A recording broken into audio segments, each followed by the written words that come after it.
వి gold trusted gold buyers తాకట్టులో ఉన్న బంగారాన్ని విడిపించి ఈ రోజు ఉన్న మార్కెట్ ధరకే కొనబడును. మరిన్ని వివరాలకు సంప్రదించండి 7710 ఆపరేషన్ సింధూర్ చేపట్టిన భారత్ ఉగ్రవాదుల గుండెల్లో రైళ్లను పరిగెత్తించింది. ఇండియన్ ఆర్మీ పూచకొతకు పదుల సంఖ్యలో ఉగ్రముక్కలు హతమయ్యారు. కానీ ఉగ్రవాదాన్ని పోషిస్తున్న ముగ్గురు మాత్రం అండర్ గ్రౌండ్ లోకి వెళ్లిపోయారు. దావూద్ ఇబ్రహీం, హఫీజ్ సయ్యద్, మౌలానా మసూద్ అజర్ ఇప్పుడు పాక్ సైన్యం రక్షణలో ఉన్నారని తెలుస్తోంది. వారికి అక్కడి సైన్యం రాచ మర్యాదలతో ఏర్పాట్లు చేసిందని కూడా సమాచారం అందుతోంది. ఇప్పటికే బార్డర్లో భారత్ ఊచకోతకు భయపడిన వారు భయంతో వణికిపోతున్నారు. ఎప్పుడు ఎలా భారత్ తమను హతం చేస్తుందనని అజ్ఞాతంలోకి వెళ్లిపోయారు.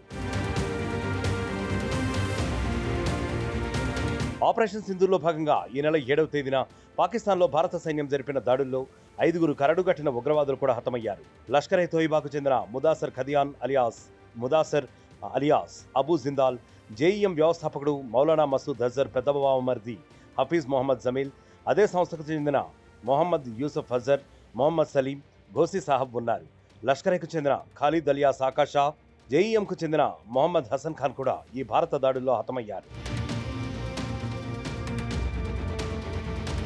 ఇకపై ఉగ్రవాదులను తమ దేశంపైకి పంపిస్తే పాకిస్తాన్ తాట తీస్తామని చెప్పింది భారత్. ఇండియాలో ఎలాంటి ఉగ్రవాదానికి సంబంధించిన చర్య జరిగినా అది పాక్ ప్రేరేపిత ఉగ్రవాద చర్యగానే భావిస్తామని, వాటిని యుద్ధంగా పరిగణించి పాక్ తాట తీస్తామని హెచ్చరికలు జారీ చేశారు.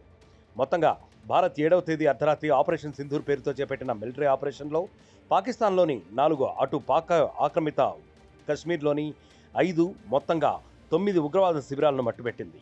ఈ దాడిలో పలువురు ఉగ్రవాద లీడర్లు హతమయ్యారు. ఇక కాందహార్ ఐజాక్ నేపథ్యంలో భారత్ పాకిస్తాన్కు అప్పగించిన మసూద్ అజర్కు చెందిన కుటుంబ సభ్యులు అందరూ కూడా చనిపోయారు.